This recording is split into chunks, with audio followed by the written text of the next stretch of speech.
দাবিতে রাস্তায় যান। আপনারা কেন আসলেন আমাদের? বয়স্ক লোক, বাচ্চা, আমরা কেউ ক্রিমিনাল? এতটা এলো তাই আটকালেন না কেন ওখানে গড়িয়াটায়? এখানে কেন করছেন? আসল খুনি ধর্ষকদেরকে আপনার প্রশ্রয় দিয়ে রেখে দিয়েছেন, আর সাধারণ মানুষকে আটকাচ্ছেন। গড়িয়ার থেকে আলাদা করে এখানে না, যাবো আমরা যাবো। কি করবে আমাদের? আমরা যাবো।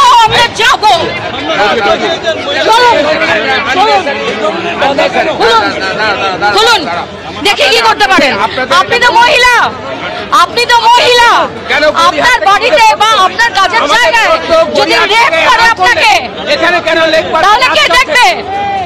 এই মানুষগুলোকে আপনারা আটকাচ্ছেন। গড়িয়ার থেকে অ্যালাউ করলেন, এখানে এসে আটকাচ্ছেন কেন? আগে আটকালেন না কেন? হঠাৎই